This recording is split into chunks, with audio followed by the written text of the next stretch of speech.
Pledge allegiance to the flag of the United States of America and to the republic for which it stands, one nation, under God, indivisible, with liberty and justice for all. Report of any executive sessions. None held.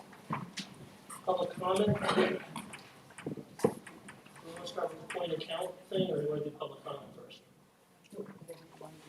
Let's do the point of count thing first. Okay, George? Sorry, George. That's okay. He's running to get down here.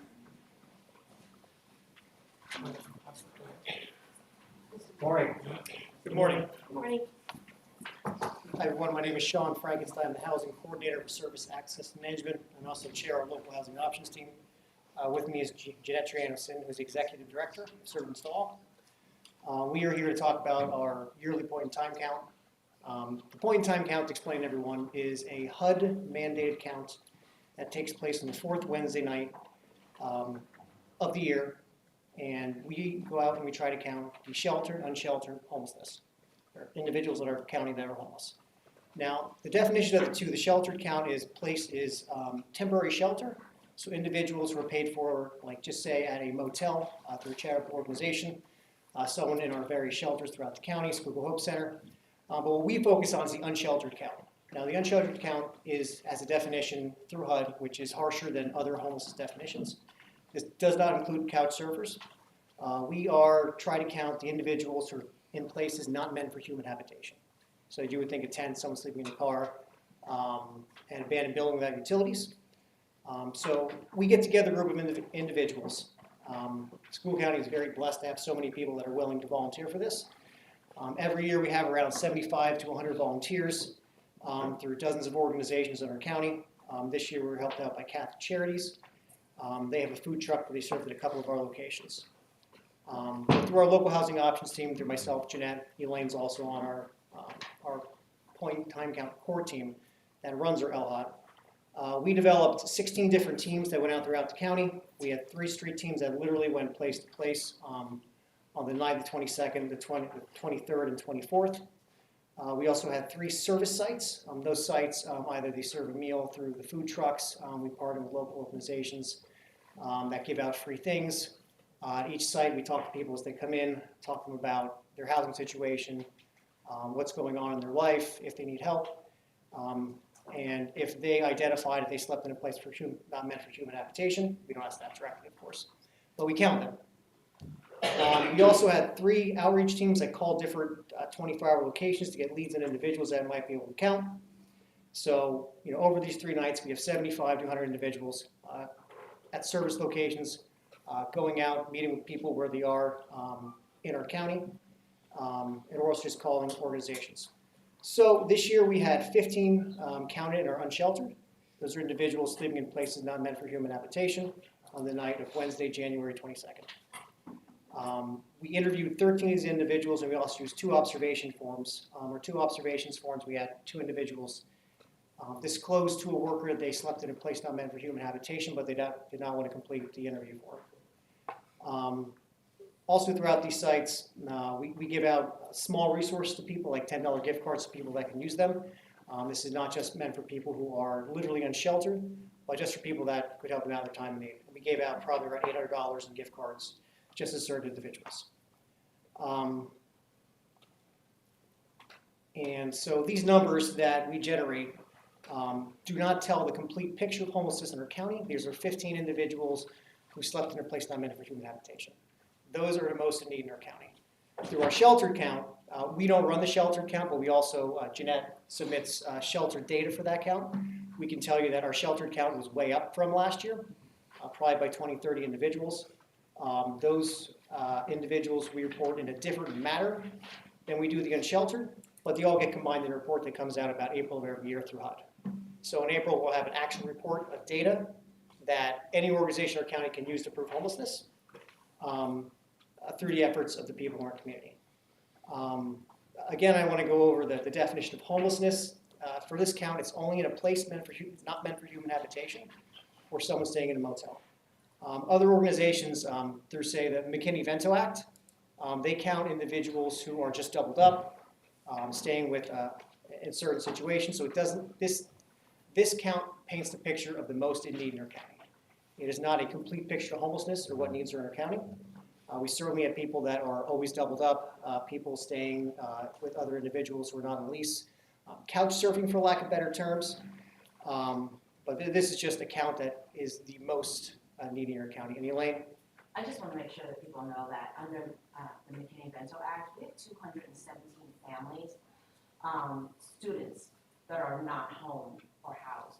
They are doubled up, they're living out of other areas, but because of the way the definition is, it doesn't show the full picture. So the number of individuals that are not housed in Schuylkill County is much higher, and for me and for a lot of us, the 217 students or families with students is extremely high.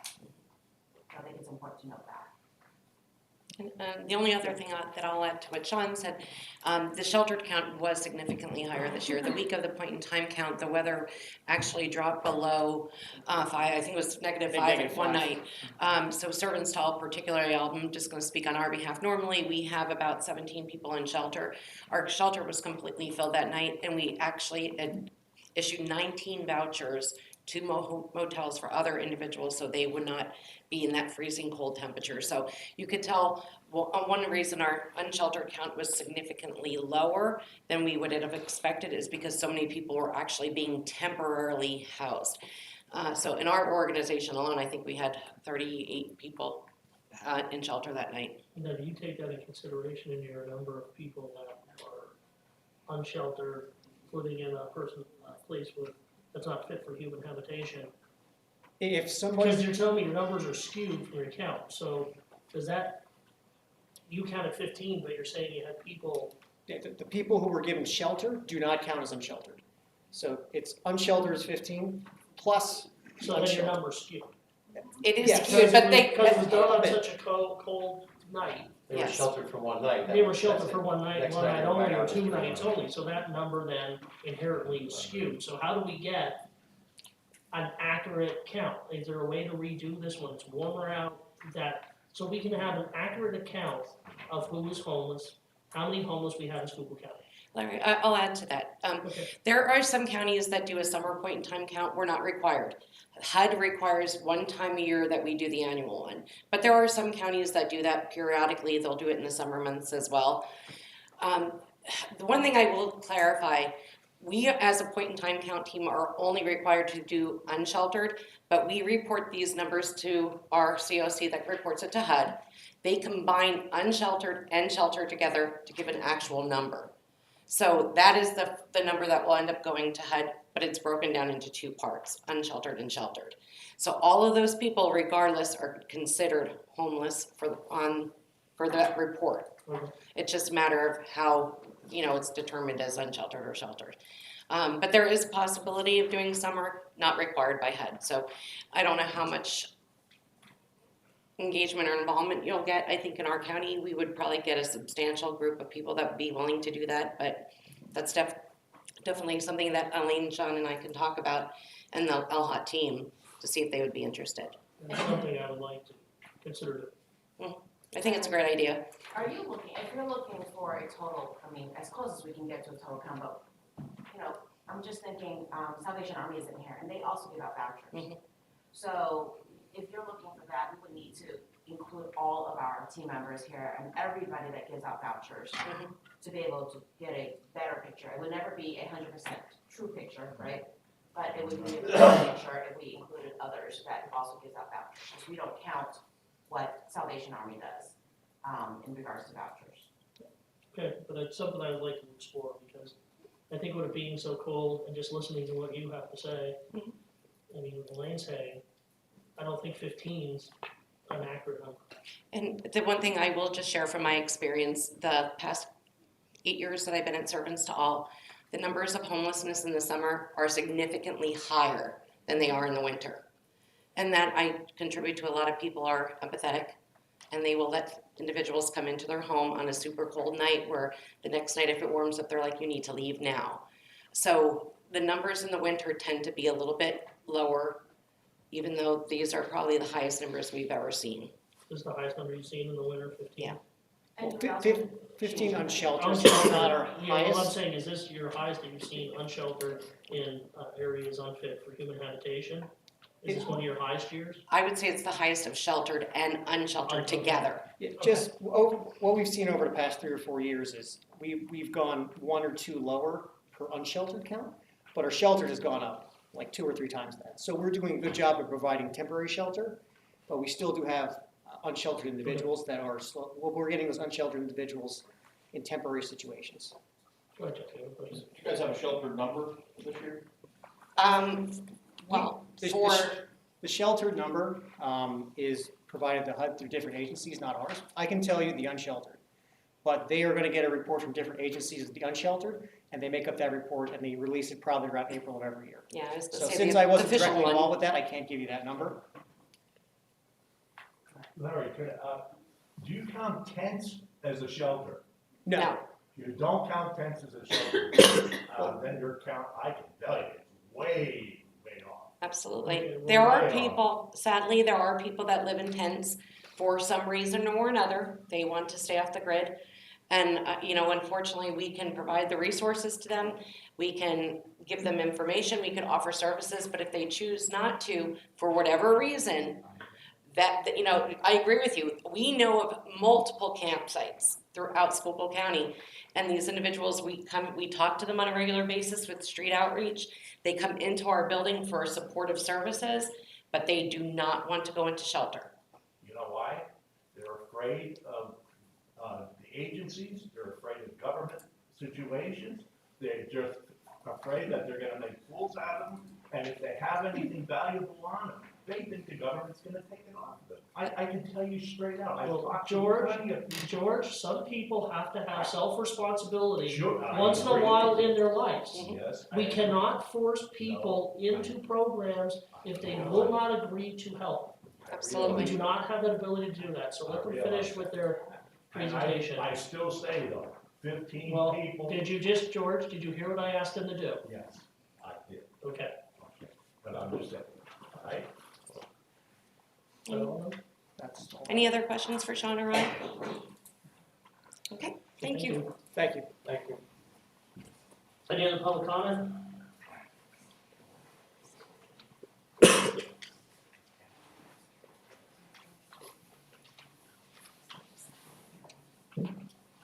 Now I know where they went first. George Stankovich, Palo Alto, speaking for the veterans and the senior citizens, and I'll even include the homeless people.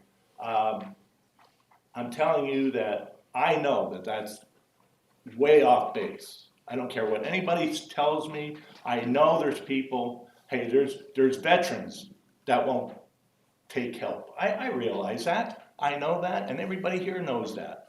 But we have to realize that these people are hurting, these people are, and now with this new assessment that's gonna come out, and I guarantee you, and that's another thing I wanna ask you then, but this assessment that's gonna come out, you wanna take a toll after that, because months after that this assessment goes in effect, and people have to, all their taxes are gone up now, if you didn't notice, that 2.5% that my wife and I got both is gone.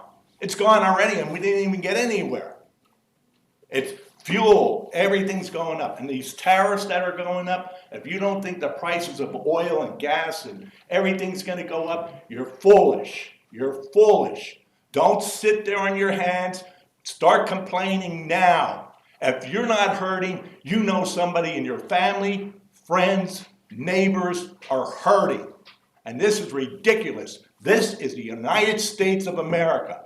This is not a Republican country. This is not a Democratic country. This is a country for the people, the freedom that we deserve. And if you worked your life and all of a sudden the taxes and all this other garbage is going on and you lose your home, that's a sin. That is a sin. And I hope these politicians are going to meet their maker and wonder why they're not going to have a home. It's going to be something else when it happens to them.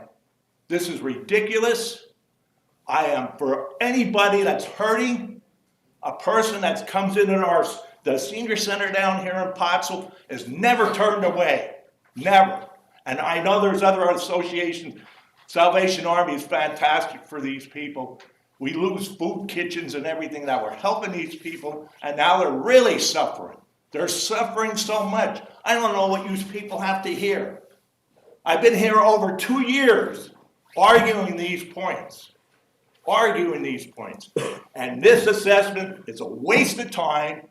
If you have the money to pay, good for you. If you're making $80,000 a year or $60,000 a year, I guess you're not hurting.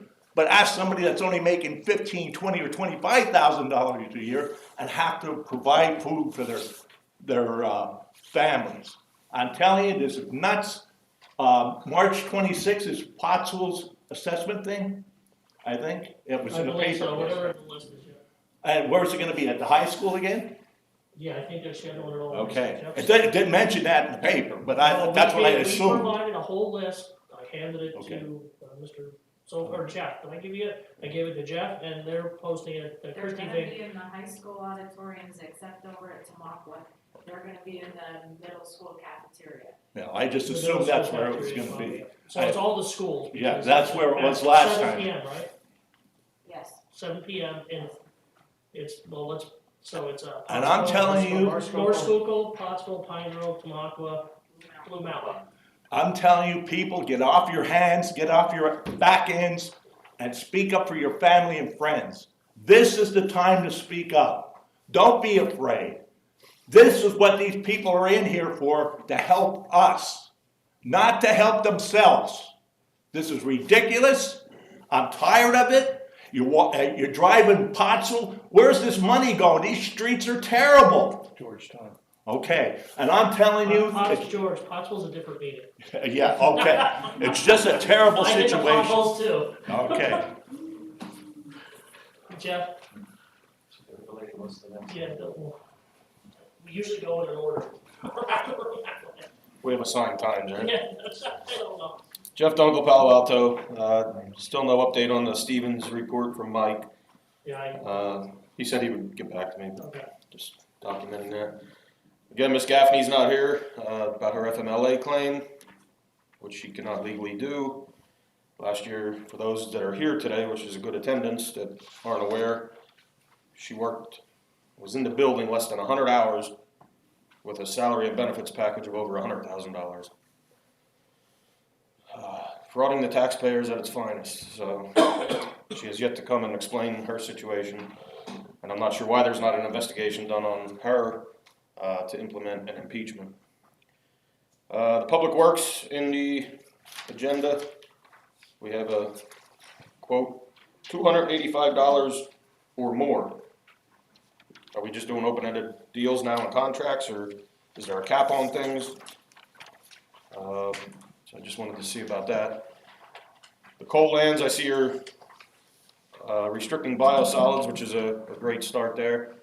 And is there more fees now on the schedule, Larry, for the coal lands? Is there more what? Is there more money being generated with the fee schedule for the coal lands? Oh, with the leases, yeah, when it goes into effect, as the leases are renewed, Okay, that's being put on at $6 per ton.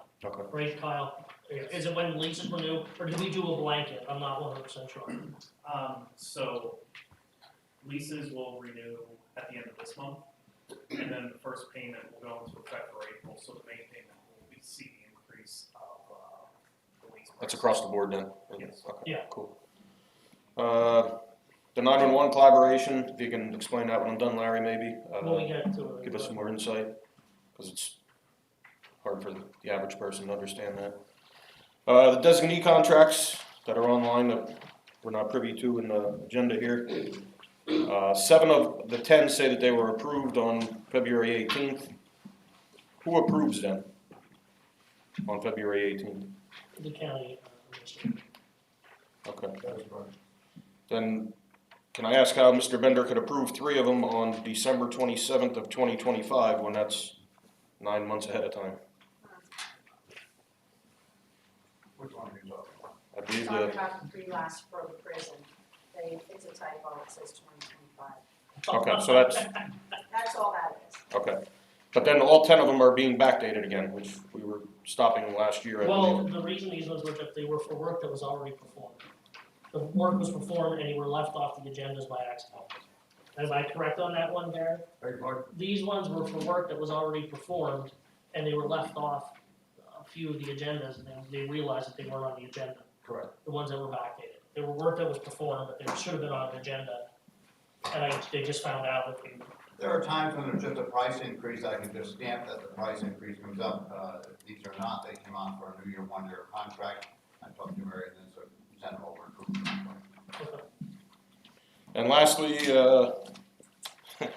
last week, I think we're all aware the governor was in town for, to promote some funding for education, one of the local daycares, which is phenomenal.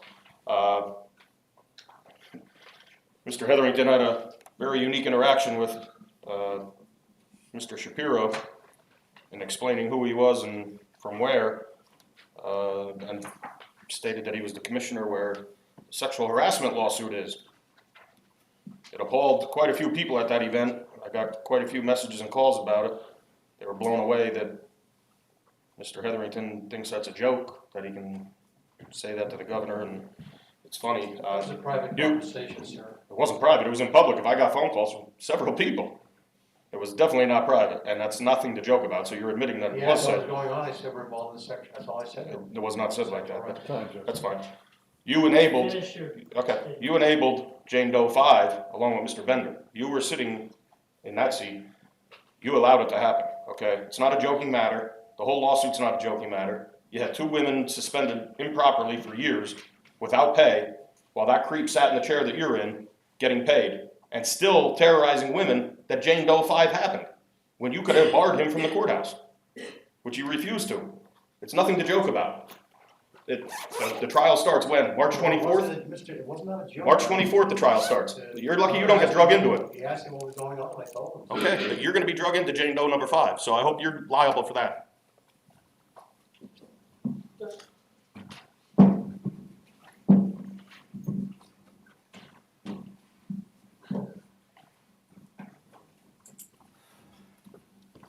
Good morning, Commissioners. Good morning. My name is Michaela Gallowitz. I'm the Executive Chairwoman for Youth Empowerment and Support and the founder and executive producer of Schuylkill County Pride Fest. Mr. Bender knows very well. He was there last year when I had Mr. then Hess. Senator, Mr. Bender, Mr. Hess. I'm sorry, Mr. Hess. yeah, Mr. Hess. You said Did I say Mr. that? Bender. You said Mr. I Bender. drilled that name right into my mind. Mr. Hess, my apologies. Yes, you were there when I had Senator Bob Casey there as a guest speaker last year. So what I'm proposing today is not going to cost the county any money, but it could save the mental health of a community. That community I'm talking about, of course, is the LGBTQ community. Now, you know, Pride Fest, as soon as I get my notes up. Okay, Pride Fest is more than just an event. It's a symbol of acceptance, support, and belonging for the LGBTQ community, individuals, families, and our allies, which we have plenty of allies and backing support in our community, more than you probably realize, and I could stand here and talk about that all day, but I'm going to stick to the point. Now, by recognizing this event, we affirm that Schuylkill County is a place where everyone is valued, regardless of their background or their identity. Do I create an economic and cultural impact? Yes, I have. I've brought businesses, individuals, performers from across the state of Pennsylvania, our bordering states, and as well as esteemed guest speakers. John Fetterman, Malcolm Kenyatta has been with us. Gary, you joined us last year. So this is a forum for us to give people hope with a capital H-O-P-E. Local vendors, restaurants, and hotels benefit from increased foot traffic at Pride Fest. And yes, I did receive a sizable grant from the Pennsylvania State Board of Tourism in recognition of the work that I've completed, my board has completed, and the business we bring to Schuylkill County is growing in each calendar year. We're bringing more people into this county that come to celebrate and defend our basic human rights. And on that note, I would like to say, anybody who's sitting in this room who's got the inside track to the ear of our state and US representatives, please tell them to stop killing trans kids. It happens. It happened a couple of weeks ago with a veteran who was discharged for being transgender or non-binary. They found him swinging in the VA parking garage, with a trans flag draped around him. Why? Because of this unfair ejection of trans people out of the military. I am an Air Force veteran. I am transgender, and I am very passionate about my existence in this world. I'm here to make a difference. I came back from California to Schuylkill County not knowing where I was going to be. This is where I am today. This is what I've accomplished. So what I'm asking is a proclamation from the Schuylkill County Commissioners to recognize Pride Fest as a legitimate, functioning, and very important event that happens every June on Pride Month. There is nothing DEI, which is being erased, is important. And I want each of you commissioners to think about this question. What is it that you hate about diversity, inclusion, and equity? What is it that you hate about a little child, their family, and their physician choosing, making their own choices, and leaving the government out of it? Because the government and its officials are killing our community. Slowly but surely, start looking at the hate legislation throughout the country. Look at what Iowa's doing today. Look at what Texas has done, Florida has done, Arkansas has done. I just hope that one of you three, or all three, will join in a proclamation to ease the burden. I have written out the proclamation for you in language that speaks to our community. And I hope that there are allies in this room today that agree with me. Please make Schuylkill County Pride Fest an official event for our community, not only the queer community, but our allies who support. Thank you very much. Have a good day. Is there any other public comment? I'd like to make one, 2 weeks ago on Thursday, we had an emergency drill in the county, and I see Sean Butler, Sean was providing security. Scott's here, he was part of that group, our EMS people, we had folks here from Pike County, Bucks County, Berks County, who else, Scott, what do we have? Delaware. Delaware. I did hear back at the event, it was a mock disaster with heavy rain with several accidents. It was a mock plane crash near Indiantown Gap and an explosion at a factory. And all three commissioners did attend, and to sit there and watch our organizations work together and get through that was pretty amazing. My understanding that the evaluator come back with a couple of suggestions, but pretty much a gold star for the whole operation. If you wanted to say something, Scott, why? No, I heard the same thing, Commissioner. So I want to commend our sheriff's office for helping. I want to commend Scott and his crew, and also JB and that gang. And our fire chiefs association president was here. Our firefighters association, like I say, it was very intriguing to sit there and watch the whole thing take place. And Larry, if you want to ask something, or Gary, No, it was good. They practice for these events, for God forbid that it does happen, that they're prepared and ready to go. Hopefully, nothing like this ever happens, but to know our team can work together, sit down, function as a unit throughout Schuylkill County and surrounding counties, and work together if a catastrophe like this would happen. you prepare for the worst and hope it never happens, and that's what they did that night. They did a great job. It was very interesting to watch, to see the interactions between all the different services and all the different functions, and the police and fire and rescue and everything. To see how it's all coordinated was really interesting, and they did a great job, and I just appreciate the time and dedication they put into that. Yeah, ditto. Over the years, this is not the first exercise that they've done. They simulated other exercises over the many years, especially when the nuclear plants were online. Susquehanna is still there. 3 Mile Island is down. They don't do that, but now there's talk of that coming back up. But they'll go through simulations of all of that just in case. As you know, not this winter, the winter before, we had that terrible accident up on 81. And the way they handled things was nothing but professional, the best that they could. Lives were taken away, and that includes everybody.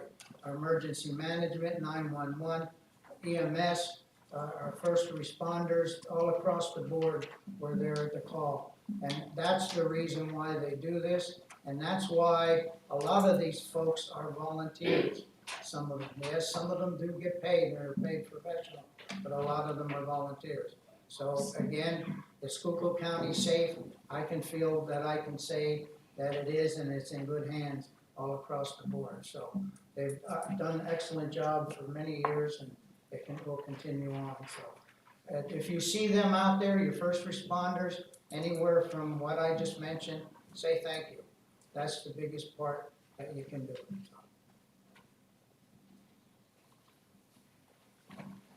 It's time for Al. Good morning, Commissioners. I'm Albert Grakowski, Director of Schuylkill County Voter Registration and Election Bureau. Today I'm requesting approval to pay the Election Systems and Software Company, ES&S, an annual hardware and maintenance agreement for the period of April 1st, 2025 through March 31st, 2026 in the amount of $116,780. This annual service contract includes the hardware and maintenance agreement for the DS450s, extended warranty and biannual maintenance, which is $4,540. The firmware license for the DS450 is $3,590. We have 2 of those machines. The hardware and maintenance agreement for the DS200, extended warranty with biannual maintenance, is $27,000. We have 150 of those machines. The Expressware PYO standard renewal license fee is $38,900. The hardware and maintenance agreement with the Express Vote 1/2.1 BMD extended warranty with biannual maintenance is $17,250. Again, we have 150 of those machines. Firmware license Express Vote 1/2.1 BMD is $11,250.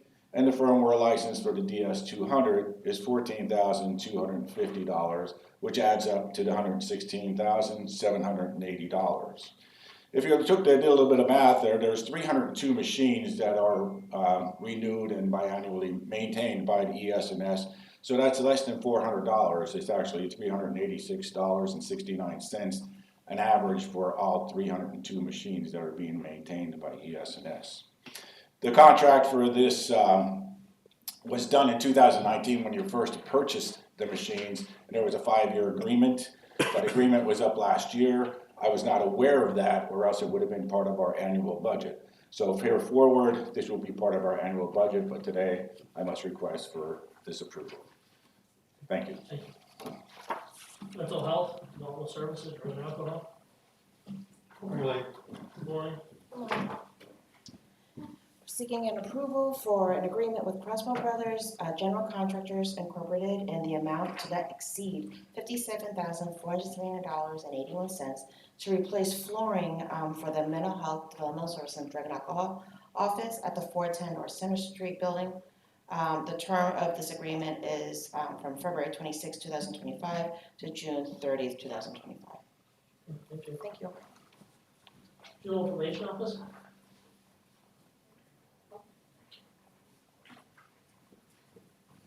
Morning. Good morning. Good morning. Jim Kettner, Juvenile Probation.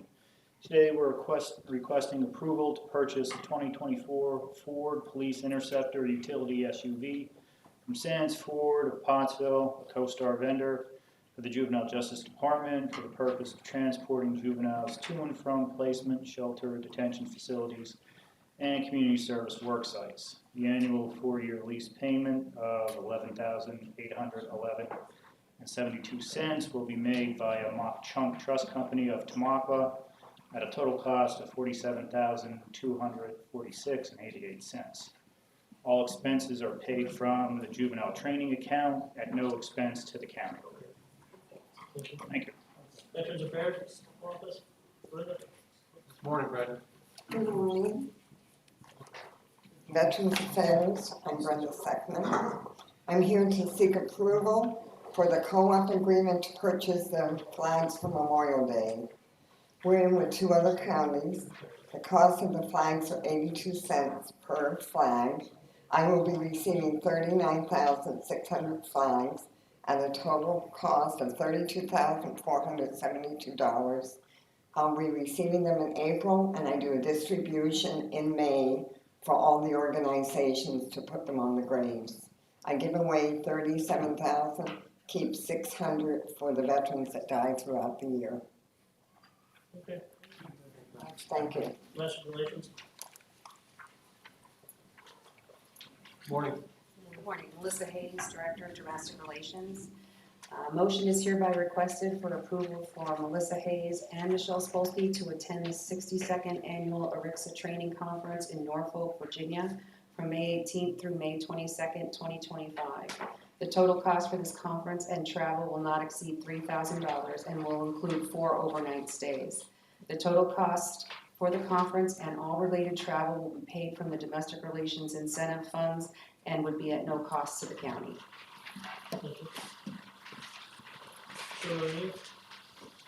Morning, Commissioner. Morning, Brian. Good morning. Crow Rumble, Children and Youth. Today we're requesting approval of an agreement with Pathways Adolescent Center, Oil City, Pennsylvania, for residential and transitional living services with per diem rates as follows. The Pathways program is at $253.70. Their Pathways Enhanced program is at $406.69.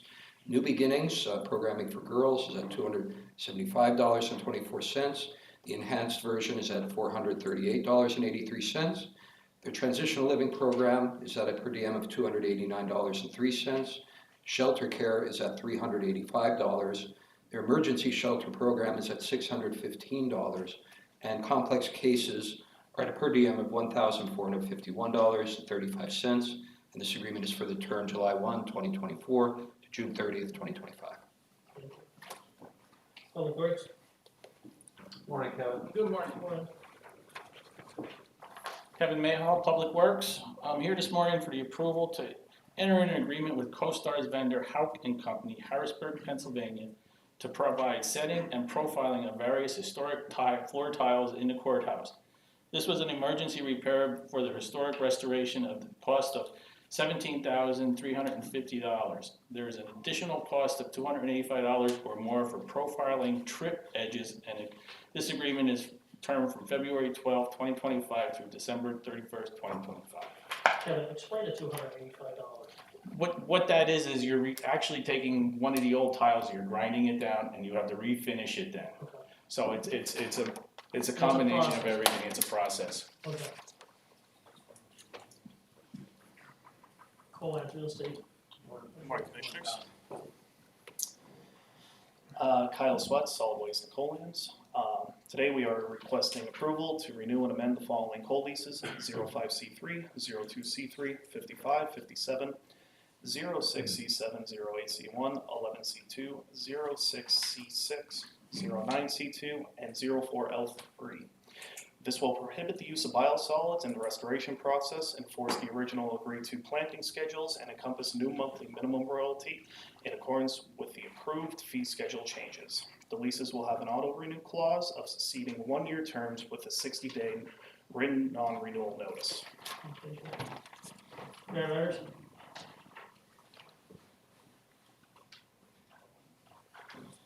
Morning, Cheryl. Good morning, Commissioners. Today, I'm seeking approval to advertise for a CDBG ADA project at the Summit Station Park in Wayne Township. Bids will be done via pen bid and must be submitted by 9 a.m. on Wednesday, April 9th, 2025, at which time they will be opened. Thank you. Court administration? Morning, John. Morning. John Richmond for Court Administration. I'm submitting for approval an agreement with Johnson Controls to enhance our courthouse security by adding card readers to our courtrooms and to secure hallways upstairs.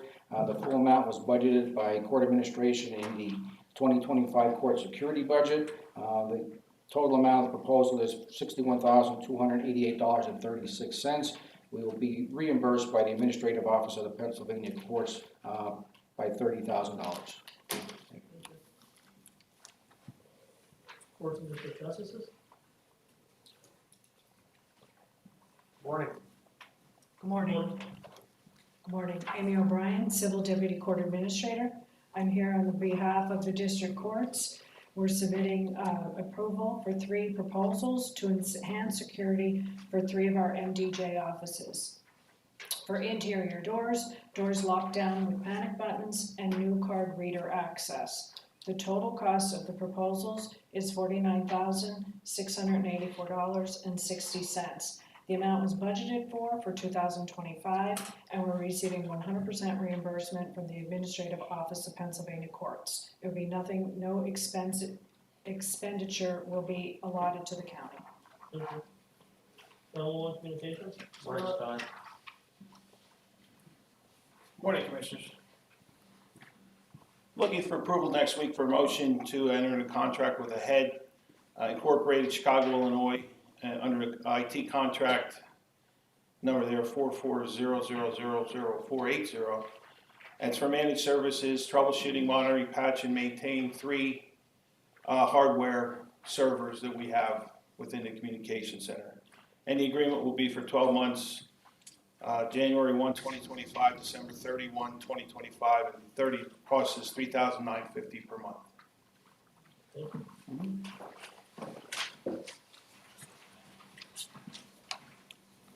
Good morning, Commissioners. Paul Dottie, County Solicitor. I'm here with Scott Crater, Director of 911.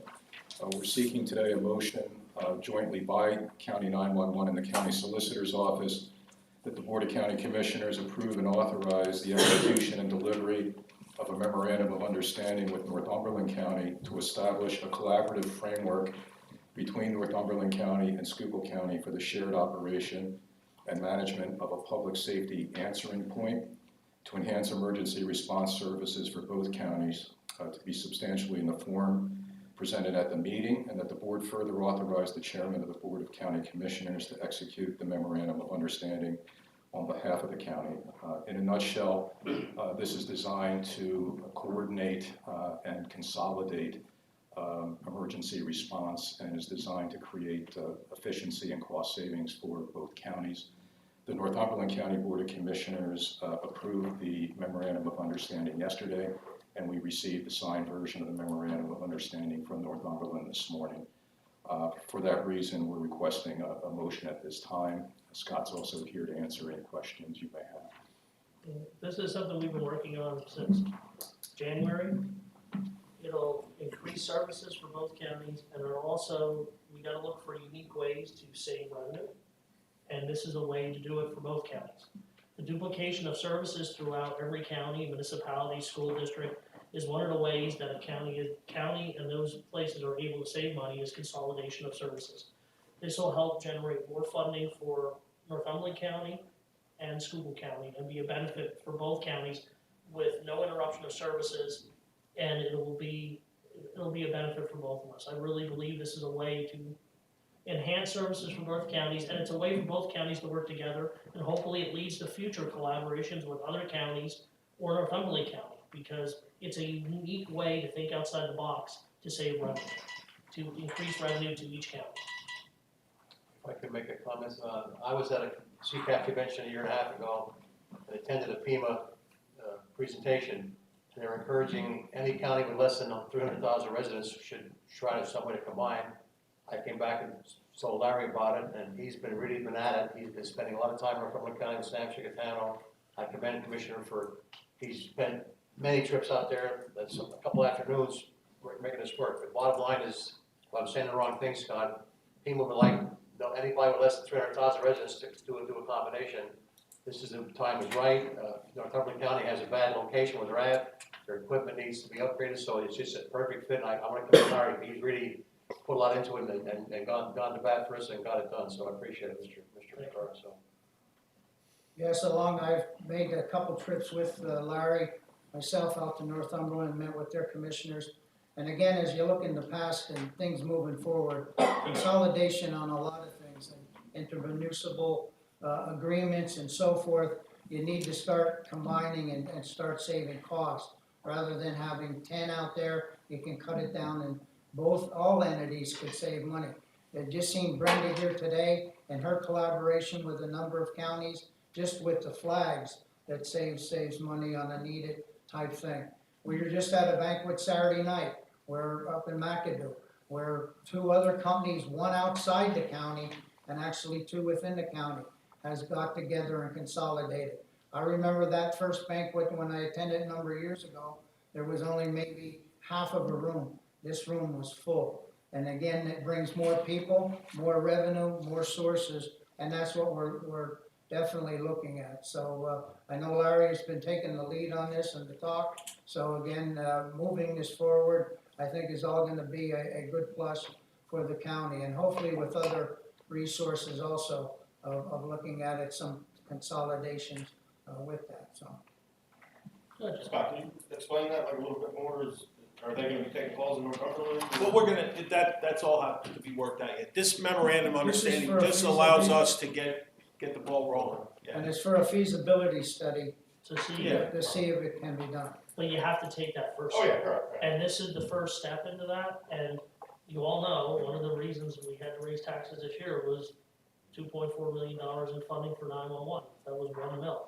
So any way we can save money, we're trying to think outside the box to save revenue and money for the county and provide the same or if not better service. So it'll benefit both counties, and I honestly hope this is a collaboration. Eventually, they're gonna force consolidation. We're ahead of the curve. So, and I hope this entices other counties to look at consolidating with us on other avenues that we can work together, because then it'll be a cost savings more across the board. We're limited on what we can do to increase revenue to the county, and this is one way to try to do it, to cut costs. And Pima is directly involved in the process. So they'll be working with both counties.